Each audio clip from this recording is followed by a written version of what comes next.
Welcome back to our feature presentation. In this week's episode, we're going to talk about a double feature that we decided. Did that catch you, George? That one got you. Your face, your blank stare. Oh, that got me. We're going to talk about two films that we both independently went and saw. Neither of them we were excited about. And just going to see what happens. So much news has happened. So we skipped a week because kind of nothing happened. And then so much happened the release day of last week's feature presentation that we now have to talk about it all. So this might be a slightly longer episode just due to the fact that there's just so much to talk about. But before we start, what have you been watching, George? What's cracking? Oh, God. So much. I started watching that We Crashed show. Have you seen ads for that? It's the Apple show with Jared Leto. I'm on my Jared Leto binge with this and Morbius. Oh, God. Jesus. It's one of those. It's one of those like entrepreneur success, but they're also a scumbag geek. It's like Wolf of Wall Street type of thing. It's a thing that like Sigma grind set people like, but you need to watch it and actually acknowledge that they are bad people at the end of the day. And that's been interesting. I watched The Dark Knight Rises last week in the hopes that we'd be able to find something to talk about, and it was on TV. I started thinking about it while I was watching and how it kind of is like the epitome of a lot of the stuff that Nolan does wrong or poorly, in my opinion. Yep. So is Tenet. Carry on. Yeah, well, I'd say Tenet it kind of has the same problems in terms of like it moves a bit too fast. None of the characters you're really that interested or invested in, and it's mainly just relying on that kind of more like that classic Nolan pace, tension, all that. Yeah. Except for Tenet has the set pieces to prop that up, whereas a lot of the action and stuff in Dark Knight Rises is quite. I don't know. If you go back and rewatch it, I don't think it's not even its aged very well. It just wasn't that very good to begin with. Yeah, it's lame. It's a bit lame. Yeah, and I've watched other stuff, but I can't remember because it's been 2 weeks. Yeah, I've watched nothing. I watched Futurama again. That's pretty good. Hell yeah. I won't go back over that whole thing. What else have I actually done? I literally don't know I've done anything. Oh, no, I'll tell you what I did watch. Oh, my God. I watched The Hobbit 1 again. And holy shit, is it dreadful. That is a dreadful, dreadful movie. You cannot convince me otherwise. That fucking sucks.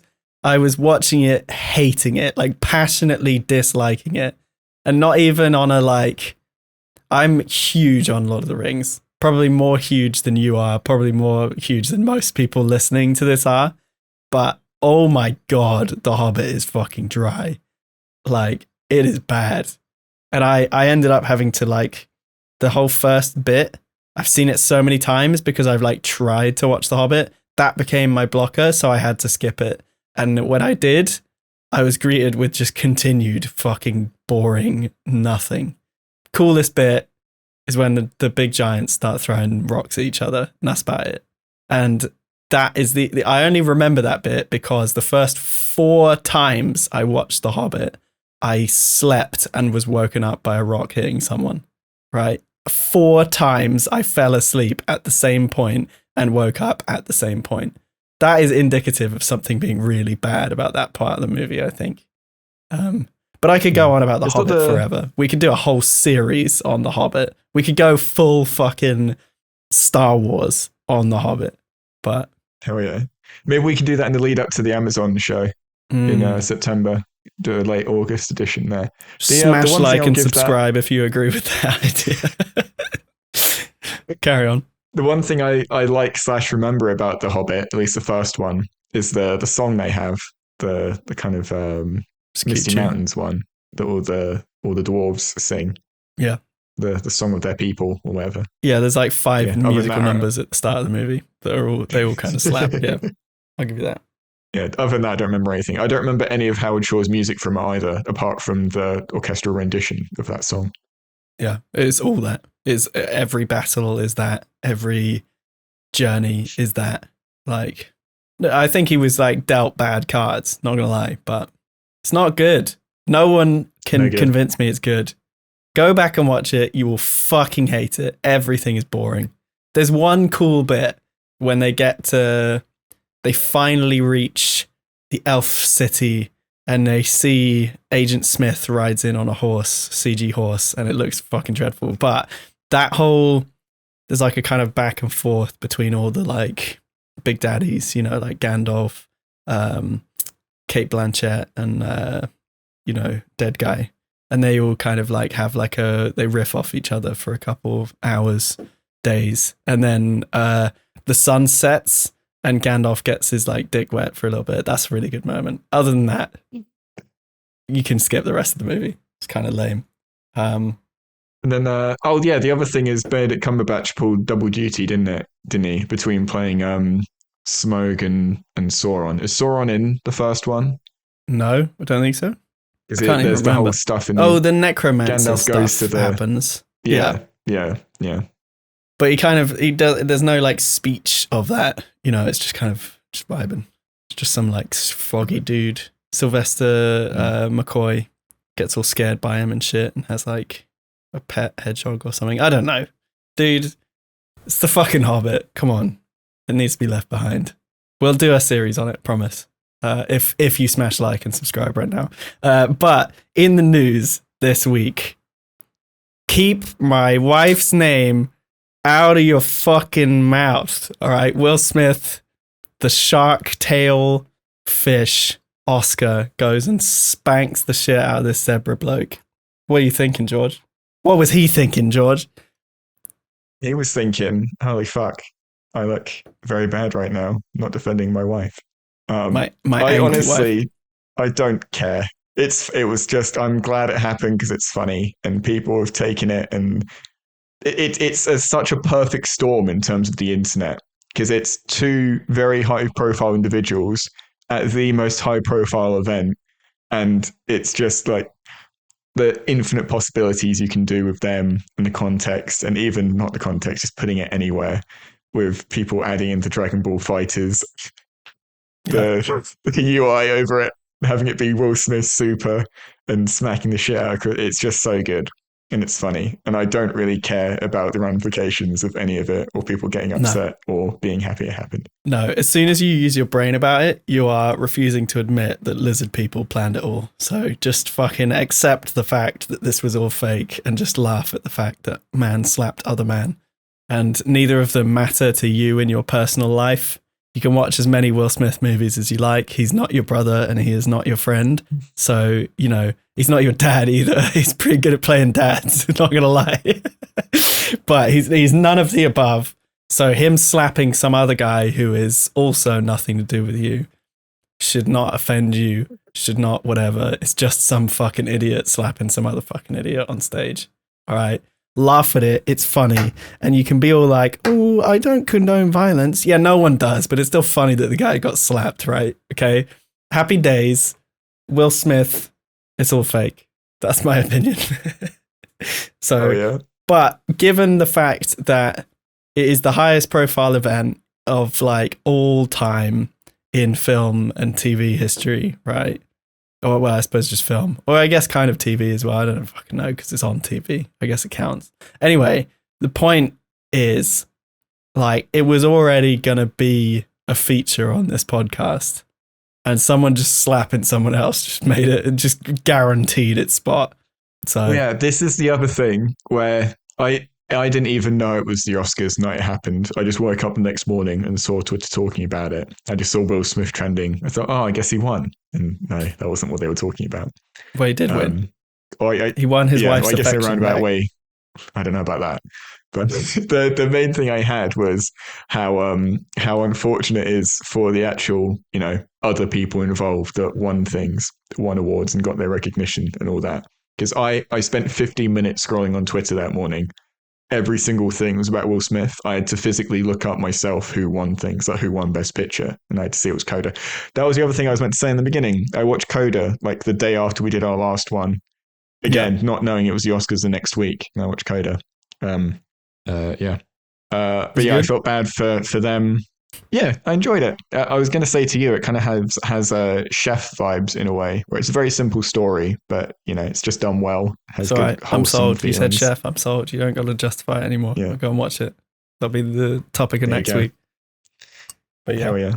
Yeah, I I felt see. bad for them. I've kind of just to cut in there. I've kind of like I didn't open the tab with the Oscars results because of how big this event is. So if you want to talk Oscars results, let's do that right now before I forget and move on to something that pissed me off to no fucking end. Go on. I can't. It kind of went how people thought, right? I guess Coda winning was a surprise. But I still kind of have my take of it wasn't that strong a year for movies anyway, or at least looking at the nominations they had. So I didn't really have an opinion on what won. Dune did the thing we kind of thought, where it had that crossover of blockbuster big movie and Academy movie, so it won all the technical stuff. Yeah, of course. And it won all the Well, technical stuff that you expected it to win as well. Yeah. Ariana DeBose won, I'm pretty sure. So again, happy for her because she was so good in West Side Story. Yeah, I don't really have any opinions. Oh yeah, Hans won for Dune. Do you want to give your comments on that? Because I know you have controversial opinions. My controversial opinion, like I have to tread very carefully because I might make a video about this because I think it's like important. I think the Dune soundtrack is really good experimentation with shit that Zimmer does, right? He's really good at getting a bunch of people in a room and making really interesting noises together.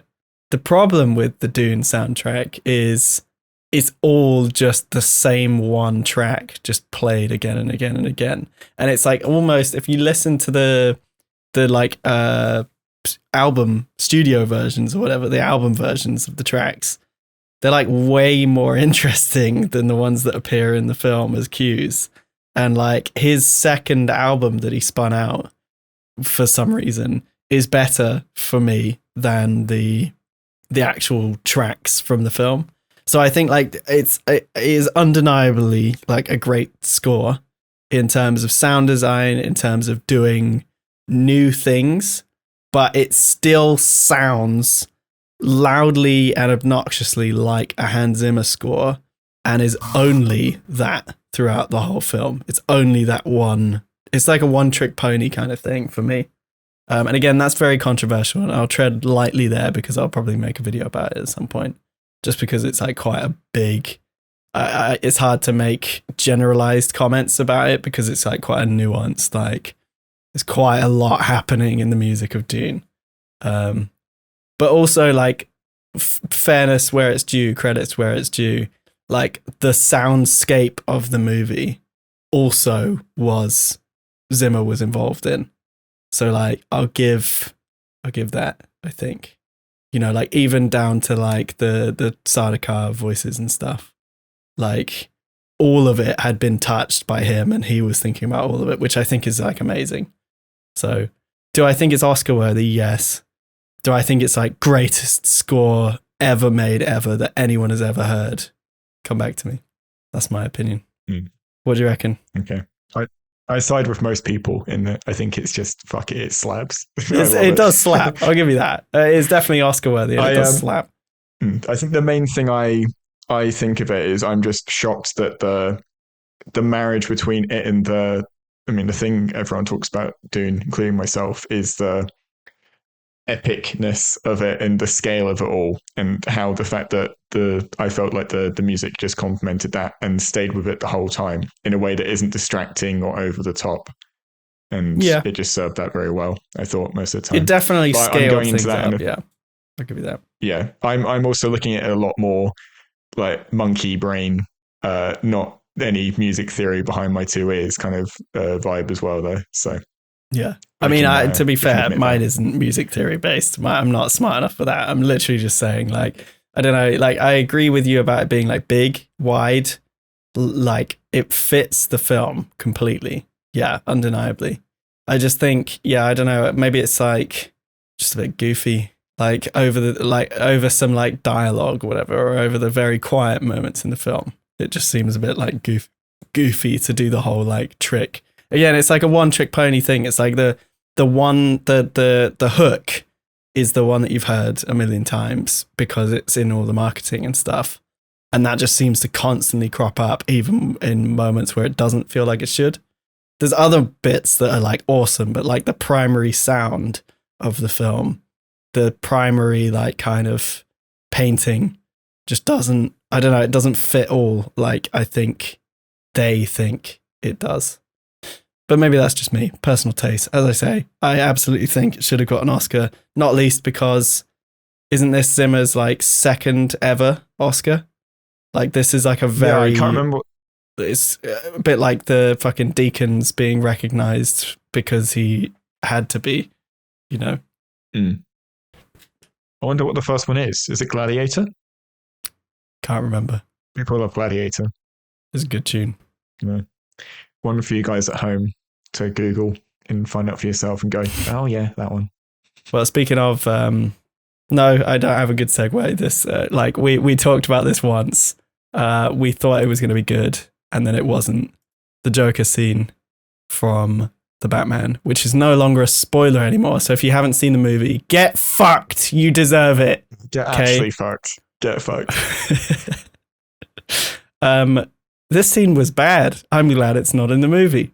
I mean, the actual scene is okay in isolation, but it's bad. I'm glad it's not in the movie. So I have seen the movie again for a third time since this scene came out.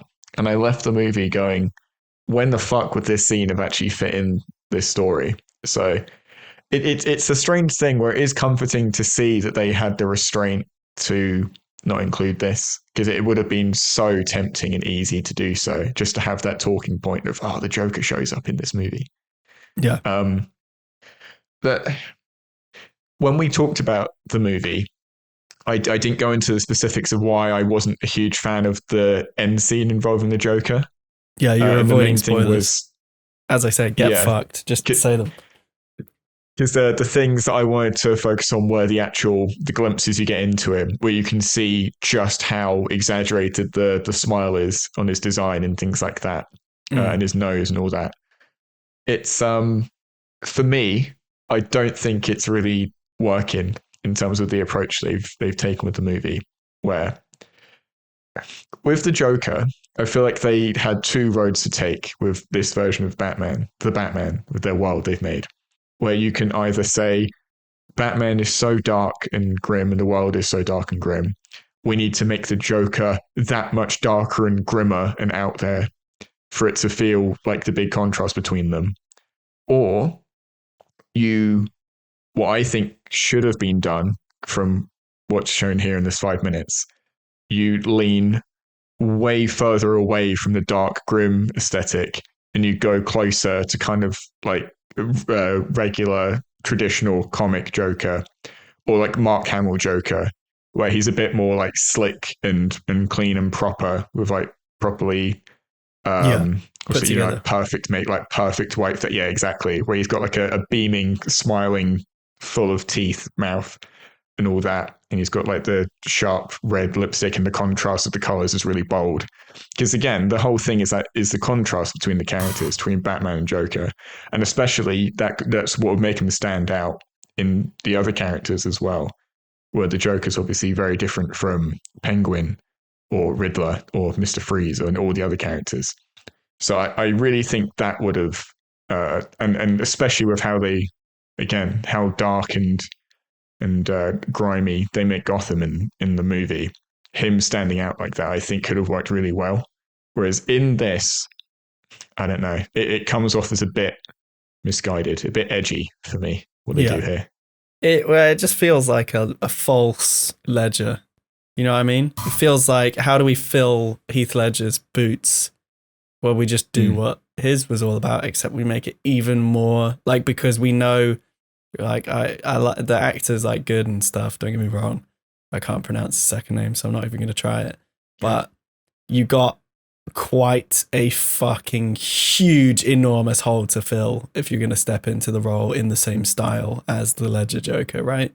Like, it would take a legendary actor to fill that place, and probably by hiring a legendary actor, you would ruin the whole point in the first place.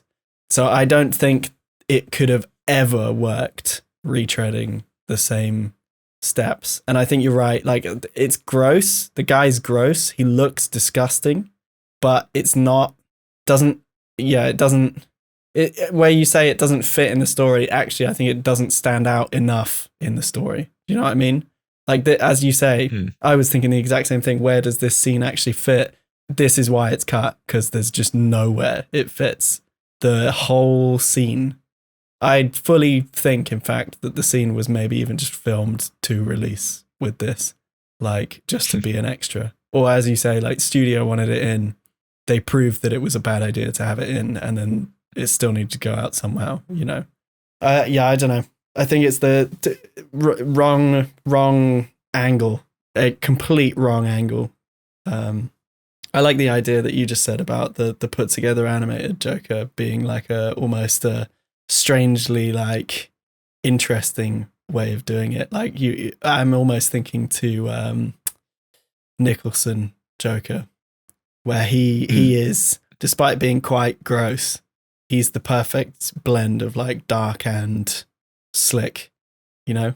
So you can see where the like, you know, where the comic-y influences come. Obviously, he's a bit too goofy, over goofy, but he's very Nicholson at the same time, like playing Jack Nicholson to a degree. Yeah, but I mean, just like visually, like, I don't know. I just think like, and also, this is kind of one of those ones where the world of the Batman maybe doesn't have room for a Joker, just in general. Like, I could see a Scarecrow. I could see a Scarecrow happening. I could see you know, I think we mentioned it, but like, we couldn't see a Clayface. It would look like Sandman from Spider-Man 3 or something, wouldn't it? You know, like, I couldn't see a Clayface, but I could see, you know, Scarecrow. I could see fucking well, I mean, they to be fair, they have like 90% of the villains that I could see are in the film. You know, like all your like, it's more big picture crime than little fuckery against Batman crime. And that's kind of the point in the Riddler as well, isn't it? So I'm glad this is. They repurpose him as that. Yeah. Yeah. The only kind of, well, not only, but the shining light in all this is that from the interviews I've seen with Matt Reeves, and all the indications are that Joker doesn't seem like where they're going. They kind of just included him because it's Batman. They felt they had to. Whereas, again, the impression I get is that they are going to stick more to what you were just talking about. And the good thing about that is they get to dive into stuff that isn't as well known in terms of it being used in past big movies.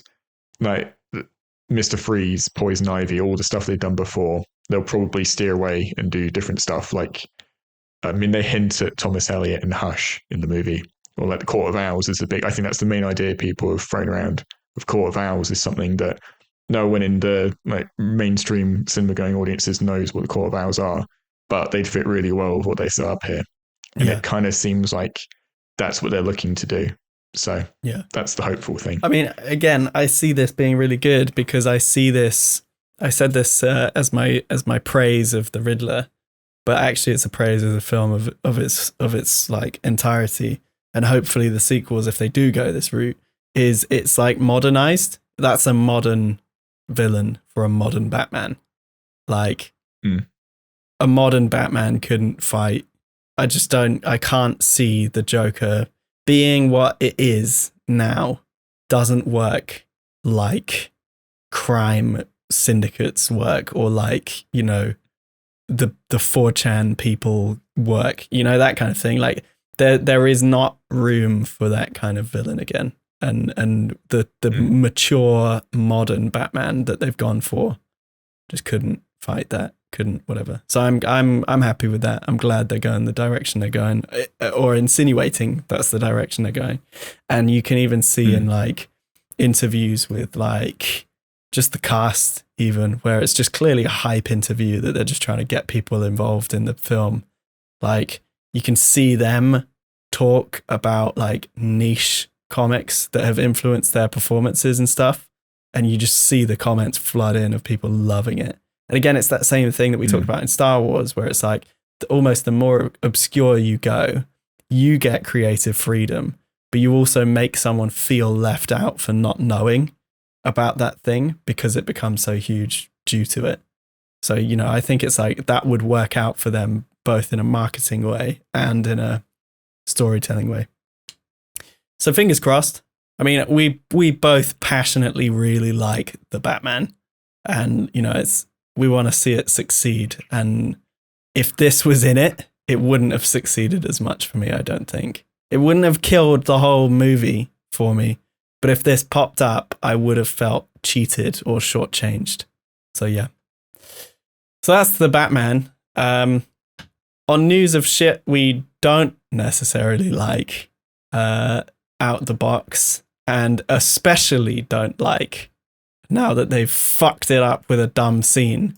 The Halo movie, TV show movie, fucking has existed forever. Literally forever. I remember talks of, the fucking do you remember back in the day the what's his name? Neil Blomkamp. Oh yeah. Oh wow. Like they have been wanting to do this forever. And they did it and they fucked it up in the first half an hour. Oh my God. They had one job, George.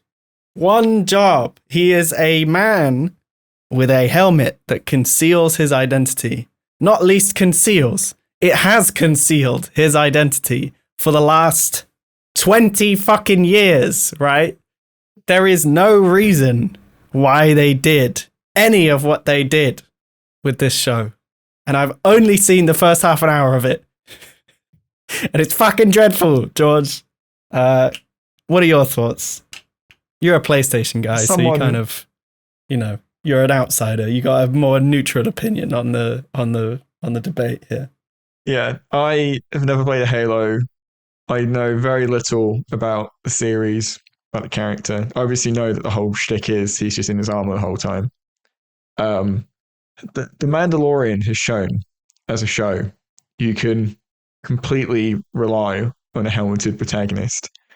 Even when they do remove his helmet at the end of season 1, which you and I fucking despise that they did that, and it's such a weak moment compared to what would have been a great moment in the second season when they do it. It would have added so much more weight if you hadn't done it by then. Yep. You can, through editing, through decent filmmaking, present a helmeted character that you don't know their face and still have them emote through context in editing again. It really is baffling. And there's the famed interview going around of the creators basically saying, we weren't wholly, looking at the games when we were making We this. didn't play the games. So what are you doing by saying that?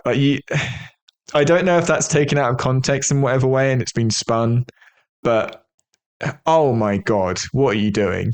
What are you saying that at all? It's a marketing nightmare. It's a PR fucking nightmare for you to say that. Like, Halo is not as big as it was a decade ago, where general audiences are going to watch a show because it's Halo. It's got to rely so much on the hardcore fans now, because that's what I understand. In the last 10 years or so, basically since Bungie stopped making the games and was it 343 made it, the series kind of went down the toilet in a lot of people's eyes. Especially, I know people hate the fifth one, where you like half play as Master Chief and half play as someone else. But yeah, I feel like the brand's really lost its a lot of its steam it had.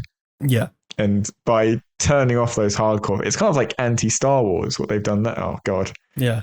We were going to do an episode that didn't mention Star Wars. By science and maths, it must be good then, George. We have to now actually go and witness this entire series in full and make a whole video on it. Oh, no.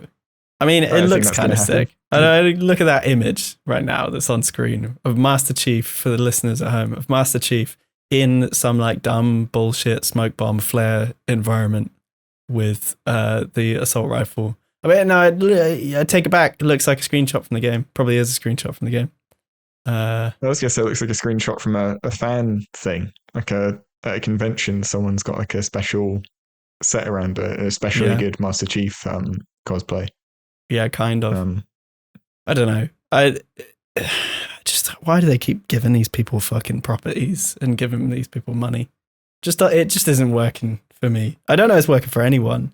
Name what, like, it's infamous, like movie game tie-ins. The games are always shit and the movies are always shit. It just doesn't work. Like, some of them slap, one of them slaps, at the very least. Go on. It's Everything We Say.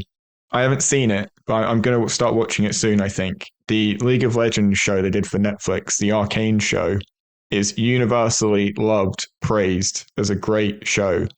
And that is one that takes the source it's based on, League of Legends, and spins off of that to make new shit. Yeah. What a novel concept. And it turns out fucking great, supposedly. Again, this isn't first-hand review, but wow. Yeah. Well, I think, in terms of inspiration, these people need to go and watch the Super Mario Brothers movie, I think is what needs to happen. Catch up on that, George. That's your homework for the next episode, is go and watch the fucking Super Mario Brothers movie. Because holy shit, what you just said about taking the base IP and then making something new out of it, you're going to think like, Jesus, where even is the Mario in the Super Mario Brothers movie? Like, oh my God. And there's this is a complete tangent. I hope you guys are enjoying listening to this complete tangent, but there is straight up Mario and Luigi cause 9/11 in the middle of the movie. Straight up, that happens. And you're going to have to go and watch it to find out how that happens. But it actually happens as well. That's not even a joke. There's no goofing. Wow. The movie came out in 1991 as well, so it was like innocent in its portrayal of 9/11. And yet, anyway, so that was a tangent. What about Game of Thrones? Yeah. I mainly just included this because the main talking point is it starts 2 weeks before Lord of the Rings does. So that'll be a nice little clash between those two shows. And it's clearly an intentional move by them, because we've known Lord of the Rings premiere date for like over a month now. So HBO are just kind of swinging their dick around, puffing out their chest. Yeah, we can do fantasy too, and we can do it better than you. We can do it better than the biggest franchise of fantasy ever made, with the biggest budget that's ever been sunk into any TV show. What could go wrong attacking the fucking Goliath like this? Especially when you ended your last show with the weakest season that you've ever made. I think it's a fucking terrible idea, and I like their style, but I hate their execution. Will it be good? I don't know. I know nothing about who they've got running the new show, or creating it, or directing the episodes, or what. But yeah, the main thing I will give them is how fucking bold a move that is to jump in there and be like, let's put them up. Yeah. Let's do this. We can compete.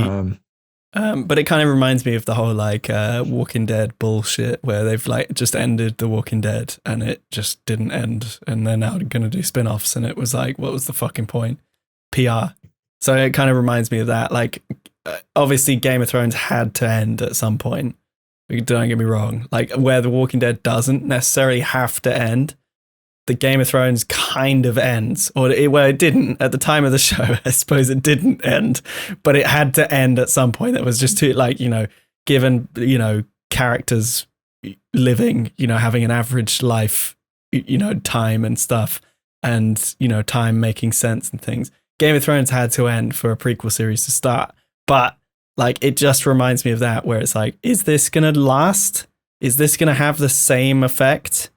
I'm not sure. And I think, given Game of Thrones was at the forefront of movie television when it came out, it was I remember the fucking moment when it was coming out, and it was huge. It the UK was watching it, even though it's an HBO show and that kind of thing. It was huge. It was a game changer in everything TV and media. And yet now everything has changed. It almost lost its market by making its market, So I'm interested, and I think it's very ballsy of them to choose to go up against Lord of the Rings, because Lord of the Rings is probably, I think what they're banking on is someone in their team has watched and helped shoot Lord of the Rings, know it's shit, so they know that by episode 2, everyone will switch to Game of Thrones rather than Game of Thrones standing up for itself on the first day. But, it's just ballsy. I'll give them it, but... I'm just thinking now, they might be trying to, with the show and the series, in terms of it having an appeal again. Obviously, the last season was such a colossal disappointment to so many people. It might end up being like a 1000 IQ play, where if the first episode or two are like really good and they capture that same magic the show had when it was the most popular, biggest thing on earth, the way it would kind of like re-sparkle that and give people a comfort of like, oh no, I remember that feeling of loving Game of Thrones and all that. If they're able to capture that and swing that and get that popularity back, that would be huge for them. Yeah. Massive. It would be enormous, but it's super unlikely, right? Yeah. I don't know. This means a lot more to like you and people who like carried, like, so I watched the first 2 seasons of Game of Thrones and left it as it was, not out of like some principle or anything, like not to be edgy or anything, because it was getting good. I just didn't watch the rest. I feel like it isn't quite your version of fantasy, is it? It's maybe a bit too self-serious. Yeah, I think maybe. Yeah. I never disliked watching it. I just never felt the drive to continue it like everyone else did. And perhaps there's something to do with me kind of like, it was almost, I started watching it at the same time as the Walking Dead I was watching at the same time. So, and like I was more caught in The Walking Dead as the series were coming out, whereas I was like, I had to go back to watch the first 2 series of Game of Thrones, and so that aspect of me having to choose when I was watching them, and it's bingeable, but it's just slightly pre-binge TV, right? Where it's like there's such monolithic episodes and monolithic series that to binge it like hurts you physically to do. Like you were expected to kind of enjoy them as they came out or enjoy them as they're on, that kind of thing. Less so as the seasons went on, I feel, but like even just the transition from season 1 to season 2, you can already see the kind of steer that it's going with. But like I remember like when it was coming out on TV, like in those early seasons, people had fucking like battle cards that they'd have to whip out of their drawers to make sure that they remember who the characters are and who they're all fighting and what their allegiance is and all that kind of shit. So I mean, I don't know. I think it's, yeah, maybe you're right. Maybe it's not. Maybe it's something about the way. I love me a good like camp fantasy that knows it's dumb.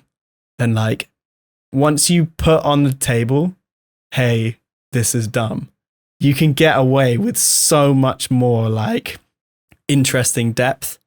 And not to say that Game of Thrones doesn't have that, but I think, yeah, maybe there's a logical barrier that there's a threshold that I cannot cross and I cannot forgive. Perhaps, I don't know. Maybe I'll give it a try sometime, but there's now quite a lot of it, and you know how it is. We only have so many lives to live, days to live, so, best make up my time watching The Hobbit 1 over and over again. But Matt Smith is in this prequel series, and Matt Smith is also, in a certain other movie coming up that we might talk about. But you've linked me this article saying that he would return. What do you think about this? What does that make you feel? Because there's a lot of talk about doctors returning, given the circumstances of the biggest showrunner in the show's history returning. And the threat of a doctor coming back is very real. How do you feel about it? What do you think about it? The threat of a doctor coming back. It was again, my frame of reference is nothing but David Tennant series, so I'm not quite sure. Was Russell T. Davies there for Matt Smith stuff? No, I don't think so. I think he handed off. Or maybe I'm lying. Maybe I'm lying. It was Moffat from the start. Some angry fucking Whovian will tell me off, but I think that's correct. I think he left with the end of Tennant Yeah. I see. Um, yeah, it just seems inevitable to me at some point at whatever anniversary the show has, or if it's not an anniversary, maybe they just have a shit rating season one year and then they need to bring in people. They'll announce they're doing some David Tennant, Matt Smith, Capaldi, Jodie Whittaker, absolute shitstorm of characters. Yeah. Because, well, I feel like we had the trend of soft reboots in the middle of the 2010s with Force Awakens and Jurassic World. Spider-Man No Way Home is going to awaken the new era of generational meetup. I mean, they've already done it with Doctor Who, haven't they? With, it's Matt like Smith and David almost, Tennant. it's, dare I say, it's like ingrained in the format of Doctor Who. Like it's happened forever. It literally happened with the first 2 Doctors. There was then the 2 Doctors came out, and then the 3 Doctors came out, and then they skipped 4 because who gives a fuck? And then there was the 5 Doctors and like shit like that. So like, interestingly, we should actually maybe like on a weird Doctor Who spin-off, we should watch the 5 Doctors, because there's like the 4th Doctor, Tom Baker, just kind of like, I don't think he like came back. It's like really hard to see. He's like barely in it, and when he is in it, it feels like archive shots of him from other shows. So it's very strange. That whole thing is very strange. And it's very strange, especially when you're comparing it to stuff like No Way Home, where the selling point is they're all there. Doctor Who is still doing Doctor Who when it does the 5 Doctors or whatever. So that's been in the history of Doctor Who forever. Then cut to, I think it was 2013, maybe. The Day of the Doctor comes out in cinemas more than anything else, with Matt Smith, David Tennant together, and John Hurt as the Doctor. R.I.P. F in the chat for John Hurt. So I think like that is almost guaranteed to happen again. But I think the threat of a Doctor like returning, like he regenerates, they regenerates into a previous incarnation of the Doctor, has been threatened with David Tennant. I'm not sure. I actually don't know what to think, because I don't think it's likely, because they know they'll piss people off, but then Doctor Who seems to only piss people off nowadays. I don't know. I can maybe see them doing that for one of those specials. Like Jodie Whittaker regenerates into David Tennant for a 90-minute episode, and then they move on to an actual next Doctor or something like that. Yeah. But I don't know. I'm not sure. I saw the subject of a lot of April Fool's jokes, though. I'm sure you saw this, right? So Tom Holland was announced as the next Doctor, and then the audiobook people whose name escapes me, even though I'm like know them off by heart, they did like a fake thing with oh my god, why can I not remember anything right now? The fucking guy, Matt Berry, they did like a goof with him as the Doctor, and that was very good. So, and then obviously you got like, I don't know, I think like it's gonna be the talk of the town when it actually happens, but they still haven't fucking done it yet. So I don't know, man. Let's hope. I mean, I'm hopeful because, it feels like we've had a series low point with Doctor Who where people were pissed. The people who don't like Doctor Who were pissed because woman was in it, and black woman was in it, and black lesbian woman was in it, right? All at the same time. So that pissed the people who don't like Doctor Who off. And then the people who do like Doctor Who just got treated with like just really shit stories that they didn't care for. So they've hit a series low point. It has to go up, right? I don't know. We will see. I'm not missing an announcement of an actual Doctor, am I, by this point? It hasn't happened yet, right? I don't think so. I did want to bring up though, because we had the story a month ago, whenever it was, about the Hugh Grant, not Hugh Laurie, Yes. Hugh Grant rumors. Yeah. And like we kind of suggested, that was just debunked the next day, where Hugh Grant said, I haven't heard anything about that, about me playing Doctor Who. And why would he have? Again, he's too big a name and his career's doing pretty good right now. So maybe in another 10 years, they'll get him. I think it's also it's quite scary, even though it's like a British icon and there's probably quite a lot of money in it now. It must be quite scary, the concept of like you're typecast forever. I can't not watch Matt Smith whenever he shows up in anything is the Doctor. David Tennant whenever he turns up in anything. Actually, David Tennant shed it quite quickly with like Broadchurch and stuff. He like kind of got out of it more than others did. But like Christopher Eccleston, like he hasn't done anything memorable enough since Doctor Who to make me unsee Doctor Who in him. He's a great actor in other ways. He's also a fucking dick in other ways. but like I think Matt Smith still hasn't shaken it for me either. But perhaps you might have differing opinions because you went and saw Morbius, Jared Leto's new shit film. Tell us all about it. So it was bad. Good. End of Surprise. podcast. Yeah. So the thing is, everyone knew it was going to be bad. That's the whole joke. The last month, people just been making jokes about Morbius, ironically saying how great it's going to be and how it's going to boom at the box office, how it's made $7 billion and all that.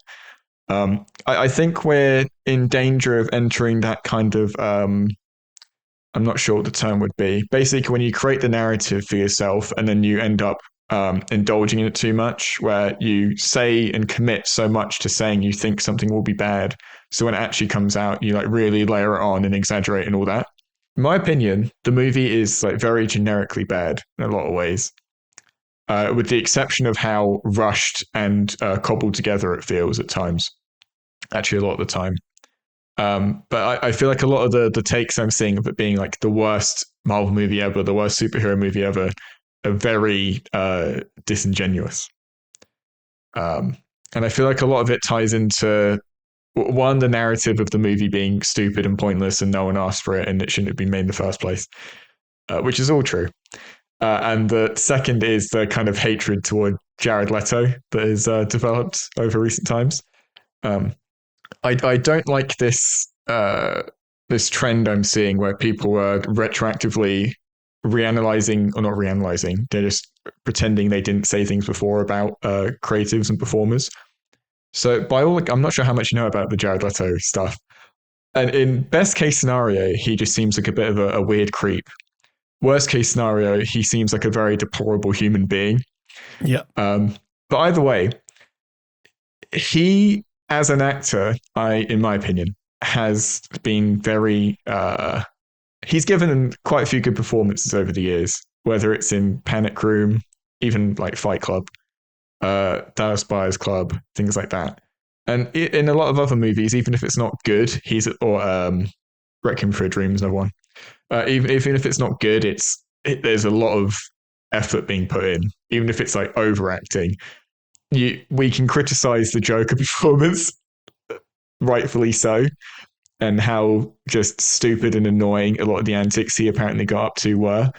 But I don't feel like you can call him a lazy actor, or don't say he phones in too many performances. But anyway, I say all that because I feel like there's now a take going around of Jared Leto is a shit actor and always has been a shit actor. And obviously this movie was going to be bad because it's him, which I disagree with to an extent. And I don't like making that point because, again, I'm now defending this guy who is apparently a huge piece of shit. Yeah. Allegedly, again, supposedly. That said, this kind of bucks the trend in that he is so low energy in this movie and so low effort for so much of it, and it centers so much on him. We talk about Matt Smith. He is by far the best thing about this movie, Matt Smith. Wow, the energy he brings. And even their dynamic, where they're both, in the movie, they're best friends. And they're both, as kids, they grow up and they both have kind of debilitating diseases. Yeah. Matt Smith's is a little bit more nondescript, where as a kid, he just needs like crutches the entire time. But their dynamic and their chemistry, when it shows them as adults, it like wakes up something in Jared Leto in the movie. And like Matt Smith's always on. And the scenes between them are very good in terms of selling their friendship and their dynamic and all that. And Matt Smith throughout is very entertaining, even when he's given a very one-dimensional, not so great character to work with. Um, and this is the sad story of Matt Smith's career again since Doctor Who, other than The Crown, which he's again very good in as Prince Philip. But yeah, what else has he been in? Edgar Terminator Wright's thing. Genesis. Yeah, oh fucking hell. Yeah, I Am Skynet comes along. Yeah. And then Edgar Wright's one, Last Night in Soho. Yeah, which I wasn't particularly a big fan of, that movie. I think you liked it a bit more than me, didn't you? It's alright. Yeah. Don't know. It's fun. So yeah, if I'm going to give the movie anything, it's Matt Smith's performance and energy he brings. And the fact that it is so rushed means that I wasn't ever particularly bored and it didn't last too long. I wasn't waiting for it to be over a lot of the time. There were plenty of times where I wasn't interested, but it wasn't ever dragging along because it's so rushed and gets through stuff and doesn't let anything have any weight or meaning behind it. And it is just waiting to get to the end. The ending of this movie is one of the most abrupt things I've ever seen in a cinema. It's kind of like if I was to go to the Batman again, it would be like if the movie ended 15 seconds after the bit where he injects himself with the adrenaline and like punches the shit out of the guy, where there's no actual ending to cap off the themes that it talks about in the movie, or it reconciles anything, or it gives any time, even just a cliche epilogue that gives the movie 2 minutes to breathe after the climax. No, it seriously just ends in 15 seconds. It's wild to see. And every single beat of the story is like that as well, where it cuts to the backstory of him and Matt Smith meeting and their friendship and how he has to go away. And again, it all happens so quickly. You're not allowed to feel anything or attach anything to it. And yeah, that's the main kind of problem that really ruins the movie, basically. Yeah. So when were they filming this movie again? I can't even remember. Are we allowed to spin out some IMDb trivia about you? IMDb trivia about you. I'm not sure how much I'd be able to say. I mean, the reality is it wouldn't probably matter, but still, I'm a little bit nervous about the Sony assassins, Sony hitmen that will come up to me. I can allude to it by saying there is so much they made for this movie that isn't actually in the movie.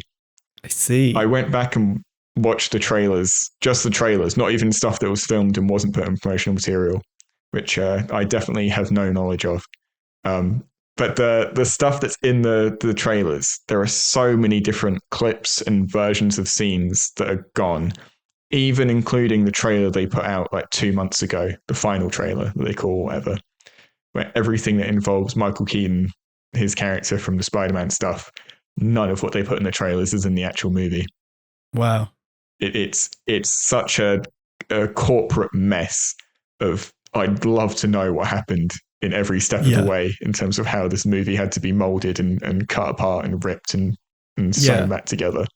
Yeah, I mean, well, I'd assume, and we've made this assumption before, but yeah, like it being shot so long ago, it being written so long ago, and so much happening legally in so short amount of time between Sony and Marvel, like all of it must be irrelevant by the time it was being edited, you know, or by the time it was finishing.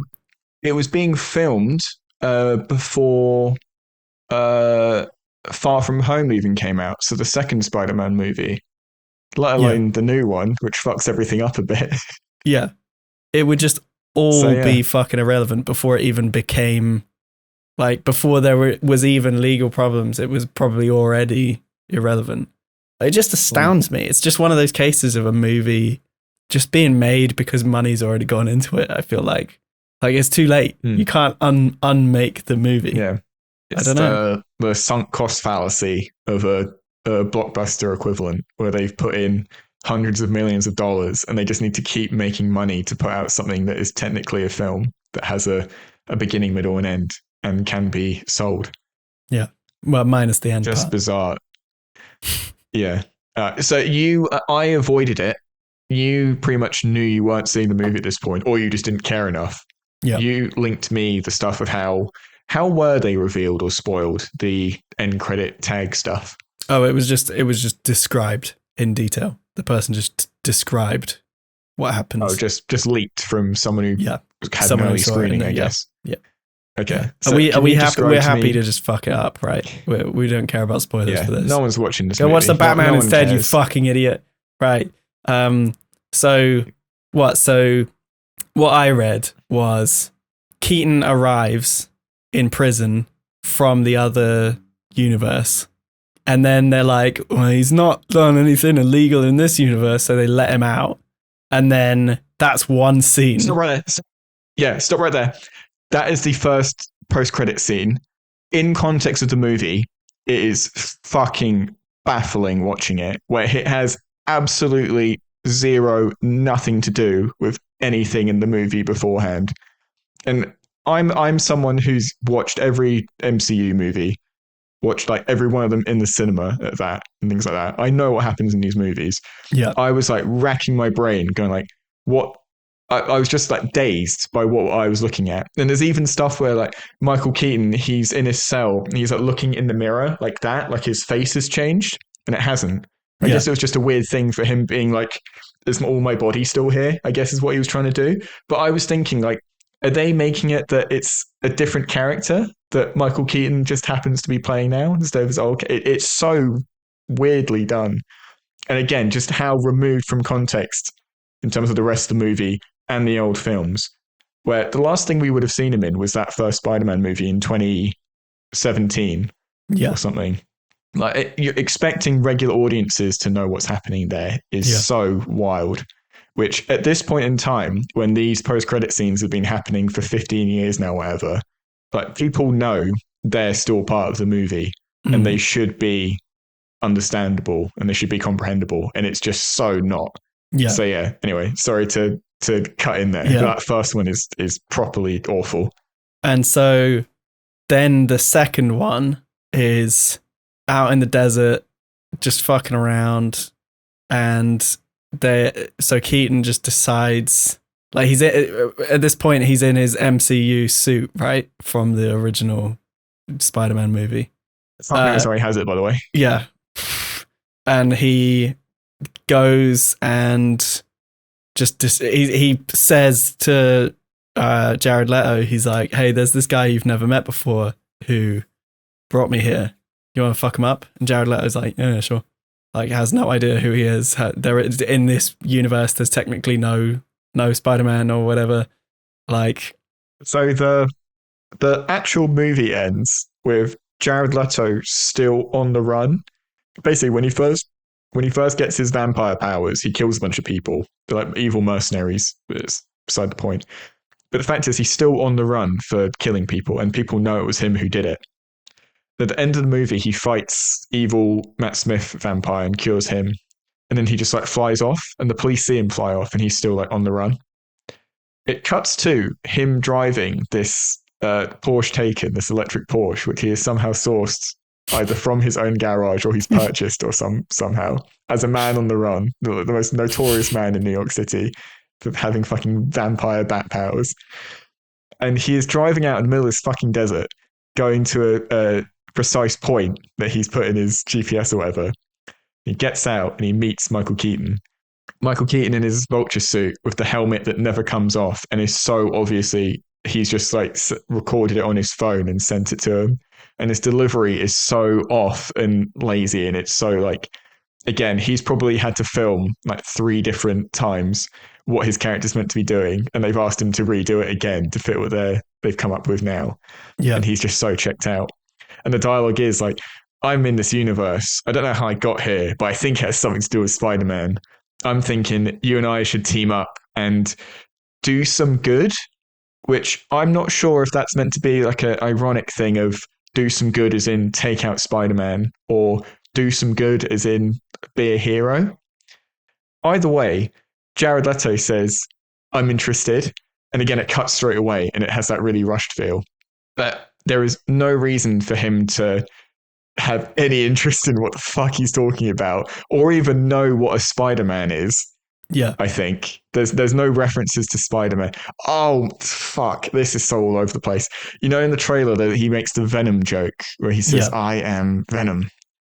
I didn't even realize that Venom is apparently a thing people know about. like in the Venom movies. I thought the whole thing was he's like really like low key and does stuff undercover and tries not to make it a thing. But apparently people in New York and the rest of the country know. And that moment fucking sucks, by the way. It's so not funny. It's just, the word is lame, but it is so cringe, that part where he does the Venom joke. I can't remember what I was talking about. Oh yeah, so the first end credit scene is shit and appalling. And the second one is no different. And again, it has that really rushed feeling where it's just trying to get over with. And it's so impossible to imagine them following through with anything they set up there. Like, who is paying to see this movie where Michael Keaton's Vulture and Morbius team up? It's so baffling in every way, creative, corporate, all of it. It's like, fuck me. How? Why even bother? Why even bother including these scenes? You're losing the battle from the second you started. Yeah, you already lost. You might as well not lose it even more. And but like I sent you just before we recorded this, out of sheer desperation, because I cannot fucking bear Screen Rant's headlines. But they said their latest article about the Spider-Verse, multi-Spider-Mens, is that Andrew Garfield's Amazing Spider-Man 3 would solve the problems of Morbius. Who's these people fucking making idea? it? Yeah, what? Like, and the only way that it would make sense, logical sense, and even then it's not good, it would just make sense, right, is that Venom Morbius is all happening in Andrew Garfield's Spider-Verse, right? That's the only way it would make logical sense. Does that make it good or worthwhile? No, because then you taint the picture that people have of the first fucking two being good, even though they never were. Like, you taint that picture with Morbius and you taint that picture with fucking Venom. Like, there is no solution. They just fucked up and they should have just left it. And instead they tried to fix it and they fucked it more. So, but here we are, two idiots on a podcast talking about it, you know? So maybe that's all they were looking for. I have no idea. Yeah, I feel quite bad about how I presented this because it's been very rambly and very all over the place. And I started this by defending it as saying it's not as bad as everyone says. And I've just fallen into the pit of all the bad shit. Yeah. And there is more I could talk about. I sent you that clip before we started their release where the music is temp track to fuck, where it is just music from The Dark Knight. Yeah. Like actual music from The Dark Knight thrown in there. Yeah. The love interest is like so typically uninteresting and pointless and just thrown in there, and it like an embarrassing character where like the only positive is that the actress who played her got paid. Yeah. Like actually that's the only good thing. Fuck. Yeah. Not good. Just not worth. How was Sonic? You know what? So I watched, instead of watching Morbius, I watched Sonic the Hedgehog 2. And you know what? What did you walk out of Sonic the Hedgehog 1 saying, George? I said, that was all right. Kids will like it. They fucking delivered again. They made a beautiful Sonic movie. Beautiful Sonic movie. There are some criticisms I will not deny, right? Okay. First things first, and this is the absolute elephant in the room. If you're going to watch this and you're older than the age of like fucking 3.5, right? The film where you say Morbius is rushed, you mean like story-wise. Holy shit, this film is held together with fucking duct tape. Like, oh my God. The soundtrack is Junkie XL and it is fucking dreadful and sounds like all orchestral mock-ups that they never recorded with a real orchestra. I checked the credits. 4 orchestra people, a cello, a viola, a violin, and a bassoonist or something are the only real live session players that played for it. It sounds like an orchestral mock-up. Worse, it sounds like an advert for Junkie XL's own fucking sample library is what it sounds like, right? So the music's god awful. The VFX are some of the fucking worst, least polished things I've seen come out of a movie ever. Like, because they're not bad, but it's like things like there's a bit where a character holds like a CG element and it just is completely, the tracking is completely off and it just hovers. Like it just fucks up. It's And that floating in happens their hand. multiple times across the movie. Like it looks like they didn't finish making it. And you know, like other than that, to be completely fair on it, other than that, nothing else offends me. It's genuinely funny. Its jokes are genuinely funny. It's like where there's one that is just not funny, where Dr. Eggman flosses to the camera, right? And it's played straight, I think. Seriously? Yeah. Seriously? Yeah, yeah. Dr. Eggman. Well, I mean, I'll give it the benefit of the doubt and say, because he's been fucked off to this like mushroom planet for the entire time or whatever, because of the end of the last movie. He then comes back and he goes like, he's trying to pretend to Knuckles that he knows all about the Earth and how Earth people work and all this shit. And he's like, I'll show you how to floss. And then he starts flossing to the camera. So to be fair, it might be like to make the TikTok kids laugh at how out of touch he is. I have no idea, but it fucking hurt to watch regardless, because it's Jim Carrey and his bald ass head fucking flossing on the big screen, right? But other than that, like the jokes actually land. They're like actually funny. And I don't know whether you remember the original Sonic 1 like brand placement thing with Olive Garden. Do you remember that? Where every other sentence a character's like, oh, I need to book my table at Olive Garden. There's a bit where the guy from the secret task force shows up and the characters look at him and go, oh, are you the Olive Garden guy? And it just caught me fucking completely off guard. And to be fair, again, there is another brand placement in this one, but it's like almost funny because you've seen the first one and you thought about how funny the first one was. Like they keep talking about the fucking Four Seasons hotels. They're like, oh, we're going to go to the Four Seasons Hawaii for a holiday or whatever. And then just like every so often it just cuts to this like holiday resort in Hawaii where they're like, they all have to say the word Four Seasons while they're there. But like, other than that, I know that sounds like I'm discounting quite a lot of the movie, but like you watch it and you genuinely enjoy it because it is just fun. Kids will like it. It's not great. It's not terrible. It's just fun. And some of the jokes land. It's got a kind of like playful attitude. There's a shit ton of, like, as I said to you before, going and seeing Sonic is like foolproof because you know at the very least if you played Sonic, they will give you something to make you walk out happy with. And my thing, despite me shitting all over the music a second ago, my thing that made me very happy walking out as a fan of Sonic or whatever is there's a bit where Sonic is underwater. He can't swim because he's Sonic, and so they do the thing where he jumps and he can't quite reach out of the water, and he starts to drown, and Junkie XL in the background very quietly does the music of dread of when you're drowning in Sonic, and you can barely hear it, and the fact that you can barely hear it is enough for me. So it delivers on basically everything the first movie delivers on. It just feels like they put it out 2 months, 6 months early. Like there's 7+ VFX studios working on this movie, and it just feels like none of them had enough time. And yeah, I don't know. That's about it, really. I mean, I want to spoil. There is a post-credit scene that is laughably fucking dumb. It's exactly what you expect. In fact, like I can transmit it to you.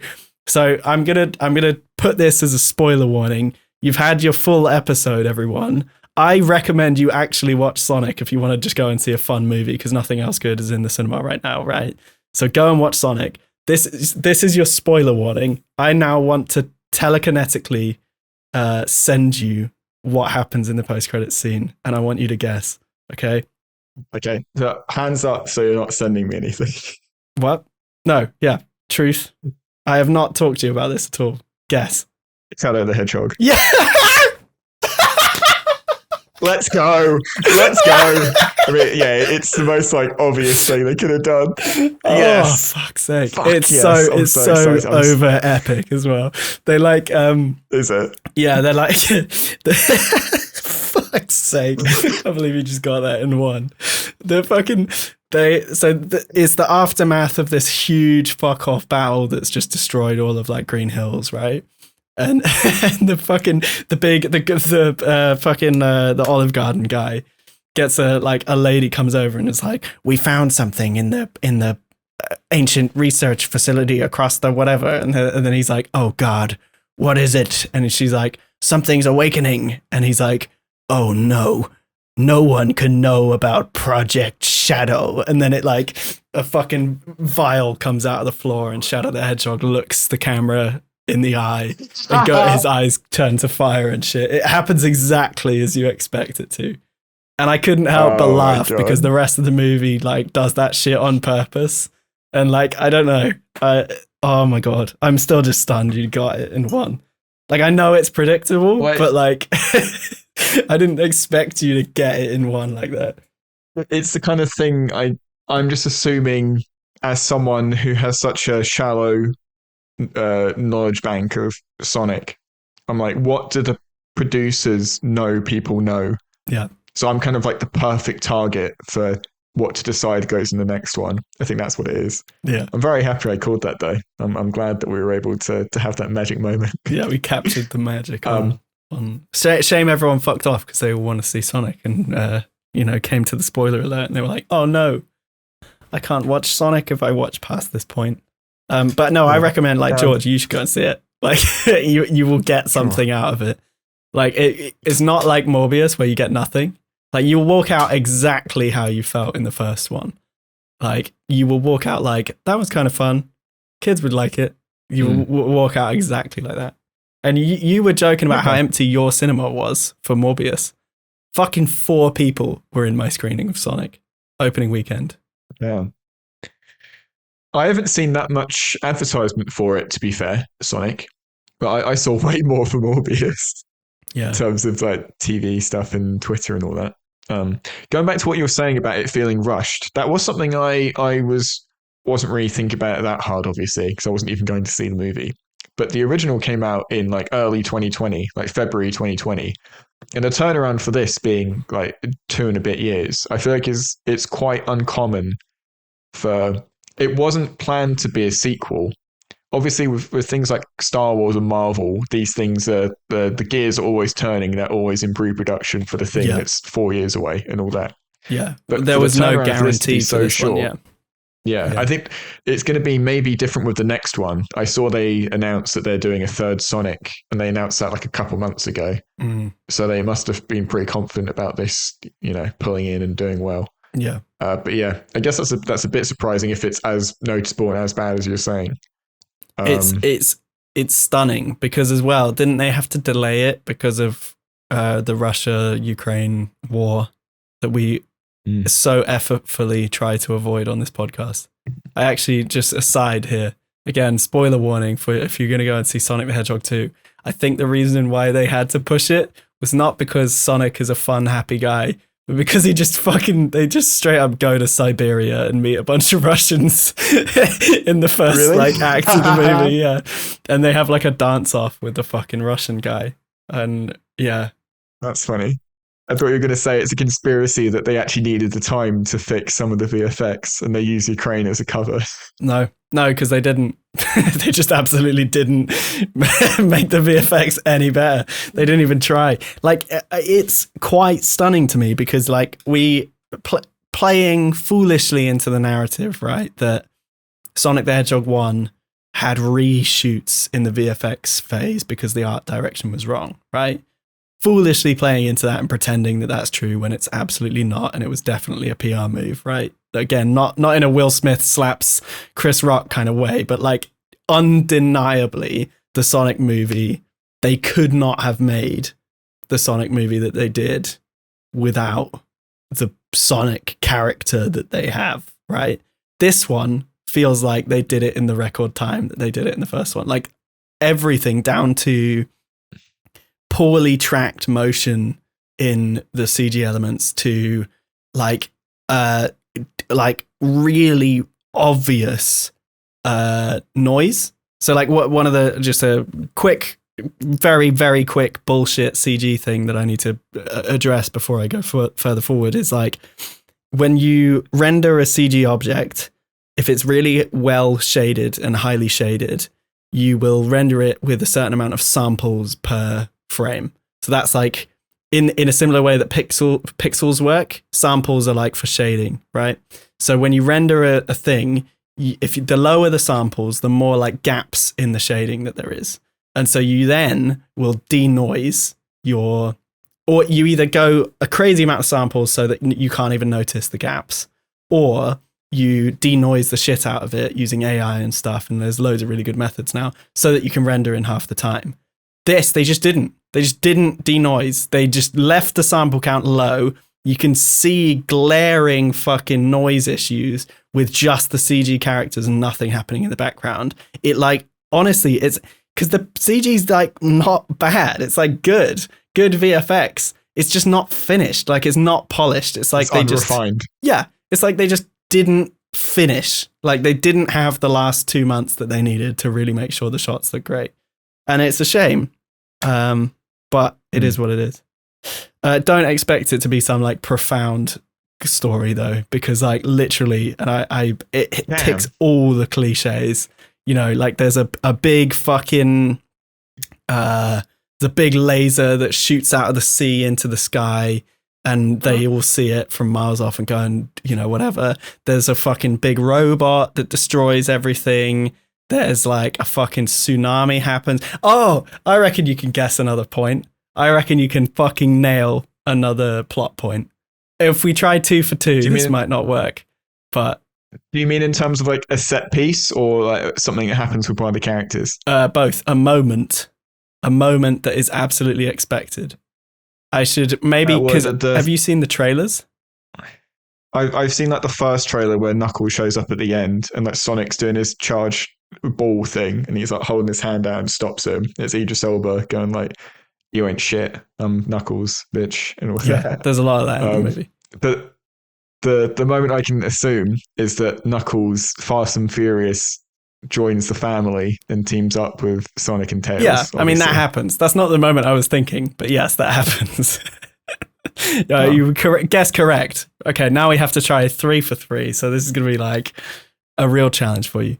So it's all about the Master Emerald, right? The combined forces of all the Chaos Emeralds. So 3 guesses how they defeat the final bad guy. This might be a little far off because you haven't played enough Sonic or whatever, but I'm not really sure what I need to be guessing here. I would assume if I'm going like generic blockbuster style, I'm thinking back to like the first Transformers where Megatron's after the Allspark and the way they defeat him is by giving him the Allspark and it overpowers him and it's too much and it destroys him. Is that what they do with Eggman? They like shove the emerald into his robot machine thing. Again, that happens, but that wasn't the answer I was looking for. No, they Sonic slurms the Chaos Emerald into himself and becomes the like yellow Mega Sonic from the games. That you know. Oh, I do. Yeah, maybe you weren't going to get that, but it's very funny because I don't even know what that is. Like this is. I'll give you an idea of one of the jokes. I'm fully just like like that guy did after watching Morbius, just typing up the fucking plot points. But I'll give you an idea of one of the jokes. Is like he now has the power to do anything he ever wanted ever. Like the emerald gives him the power to generate things with his thought. And so go on. Does he make a corn dog? Is that what he does? Yeah, he makes a chili dog. Yeah. And it's like it's played up so much. It's like so like Idris Elba's Knuckles is like, this is not the Sonic you knew. He's someone else now that he has the power of the Master Emerald. And then they like fucking huge hurricane starts and a chili dog just falls from the sky. And they're like, oh no, it is just Sonic. And that's the whole meme. That's the whole bit. But that's what I mean. Like I'm sat there like pissing myself because I saw it coming like fucking like hours ago. I knew this is how this movie was going to end, like in every single way. So it delivered. Everyone is gay as well. Just putting that out there. This is a gay movie. Every pairing is gay. Tails, Sonic, gay. They cuddle. They literally cuddle themselves to sleep. Sonic sleeps in Tails' tails. Like, it's literally, they are gay. Eggman and Eggman's accomplice, they were gay in the first one. They're gayer in this one. There's oh my god, fuck. Now I literally am. You're gonna have to stop me in a minute. But there's a bit where the guy who is Eggman's accomplice is choosing an outfit for Eggman, and there's like a maid outfit comes up, like a slutty maid outfit comes up. You just see Jim Carrey with his bald head, and it's like Eggman mustache in like a full-on fucking anime maid outfit. Like, that happens in the movie. It's stunning. They nailed that part. It's like the feet pics moment in the first one, if you remember that. Oh. Yeah, I remember that. Anyway. Speaking of, I'll ask you like an actual proper question about the movie before we end this. They introduced Tails and Knuckles. How's that go? They do a good job, those guys as characters? Yeah, it's again, it's beat by beat exactly what you expect. Like, Knuckles gets introduced, has a long-standing hatred for what Sonic stands for.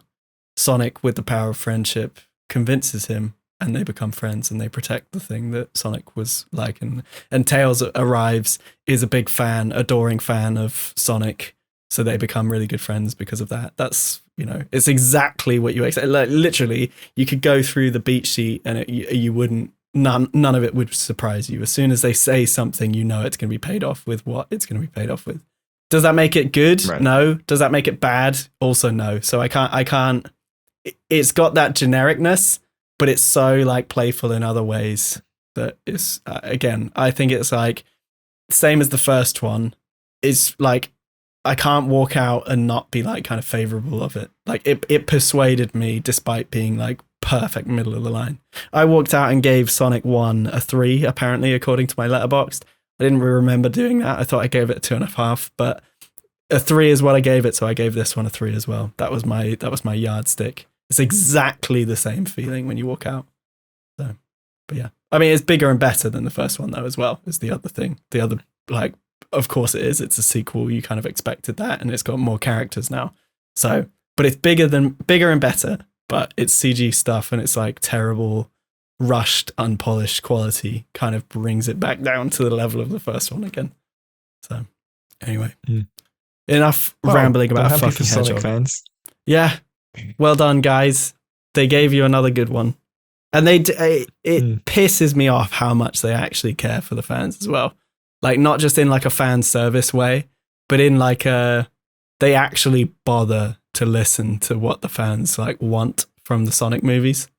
Is that a good thing all the time? No, as we see with Star Wars all the time, but like I'm impressed. Nonetheless, I'm impressed. It's the only video game tie-in for a long time that like isn't fucking abysmal, despite its looks and its feel being or indicating otherwise. There you go. This has been a long and wild ride. Very long. I got very animated talking about. I didn't really expect to get that angry and annoyed talking about Morbius. You were so measured at the start. Yeah. I was trying to be so diplomatic and listen, guys, don't rag on this movie too hard. And then I started going into all that. But I'm glad you enjoyed your movie. Yeah. Well, I recommend you go and watch Sonic. And maybe next time we'll talk about Sonic. We'll see. It's good. Get some popcorn. It's a good popcorn flick. I got nachos, actually. That's how much of a flick it was that I got cinema nachos. Well, unless you have any further points, we should close this podcast out like Morbius ended,